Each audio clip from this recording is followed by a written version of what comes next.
Bonjour, je suis Iris Lolia, élève de seconde au lycée Corneille. Je vais débuter mon discours.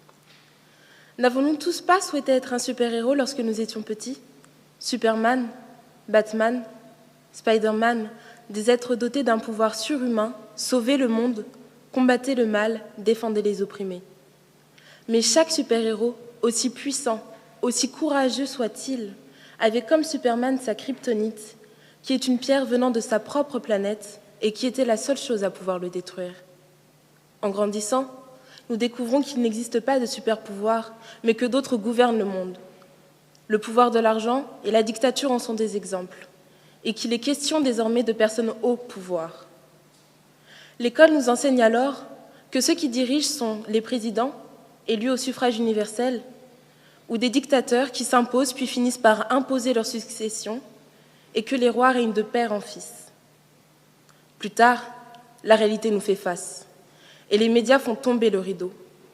Et lors de chaque nouvel épisode, nous entendons des mots comme dictature, régime autoritaire, coup d'État, puis guerre, mort, drone, attaque, destruction, meurtre. Et où sont les super-héros? À ce moment, nous comprenons que pour arriver au pouvoir, certaines personnes sont prêtes à détruire. La définition du dictionnaire nous apparaît plus claire. Oui, le pouvoir, c'est l'autorité, la puissance de droit ou de fait, détenue sur quelqu'un ou quelque chose. D'après Platon, la plupart des hommes au pouvoir deviennent des méchants. Mikhail Bulgakov dit que tout pouvoir est une violence exercée sur les gens. Et André Malraux définit le pouvoir par la possibilité d'en abuser. Violence, méchanceté et abus sont les faces cachées du pouvoir.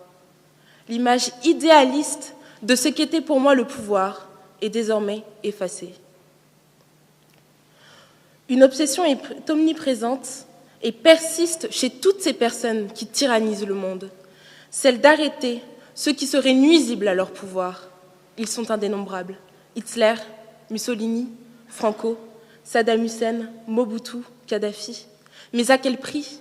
Leur prix est celui de la mort de centaines de milliers de personnes par jour. Depuis mars 2011, Bachar al-Assad est le responsable du meurtre de 94 000 personnes. Oh, combien nous sommes chanceux d'avoir grandi dans un pays stable. Cette violence avec laquelle vivent des enfants depuis leur tendre enfance leur permet-elle encore de croire aux super-héros? Mais ces enfants ont-ils déjà rêvé, ne serait-ce en secret, de la paix? Ou l'instinct de survie les contraint-il à être conditionnés par le pouvoir en place? Non. Leur vie n'est même plus basée sur l'espoir qu'un jour, un héros vienne les sauver. On leur a enlevé cette innocence pour la remplacer par de la haine, de la crainte et de la peur. Nous sommes tous tentés de penser comme Aung San Suu Kyi. Ce n'est pas le pouvoir qui corrompt, mais la peur. La peur de perdre le pouvoir pour ceux qui l'exercent et la peur des matraques pour ceux que le pouvoir opprime. La peur serait donc la kryptonite de ces personnes. Ne sont-ils pas motivés par la peur que les rébellions au sein de leur pays affaiblissent leur pouvoir? Faire ressentir la peur à leur peuple est pour eux la seule solution de faire ce qu'ils veulent en limitant les manifestations. D'après Aung San Suu Kyi, peuple assujetti à une loi de fer et conditionné par la crainte a bien du mal à se libérer des souillures débilitantes de la peur. En Corée, Kim Jong-il détient entre 80 000 et 120 000 prisonniers politiques maltraités dans des camps. En 2010, l'ONU a demandé un mandat d'arrêt contre Omar al-Bashir, qui est accusé de génocide au Soudan. Robert Mugabe a regretté la mort de Kadhafi, son semblable, le bourreau de tout un pays, la Libye. Les femmes et les enfants sont les premières victimes de ces hommes. Le 8 mars dernier, nous avons célébré la 37e journée internationale des droits de la femme. C'est pourquoi j'aimerais dédier mon discours à toutes ces femmes qui se sont levées, parfois au détriment de leur vie, pour défendre la dignité humaine. Tout d'abord, Rosa Parks, qui a été la première femme noire à avoir fait résonner un non contre la ségrégation, le 1er décembre 1955 à Montgomery. Non, elle n'était pas d'accord avec cette loi qui séparait les personnes de couleur des personnes blanches.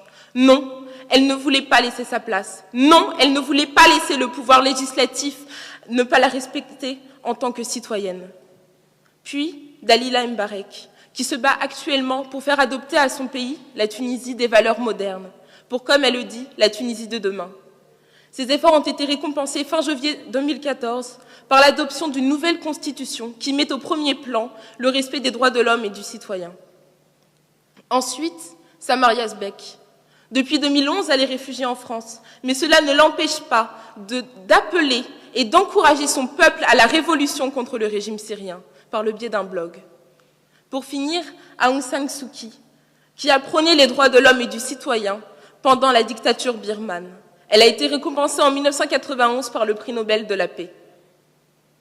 Fraternité, liberté, égalité, fraternité sont nos trois piliers fondamentaux en France. Ces trois piliers que nous devrions chérir particulièrement et nous devrions être fiers de notre pays, qui m'offre aujourd'hui cette liberté, à moi, jeune fille de 15 ans, de partager avec vous, sans armes, sans matraque, sans fusil pointé sur moi, le fond de ma pensée.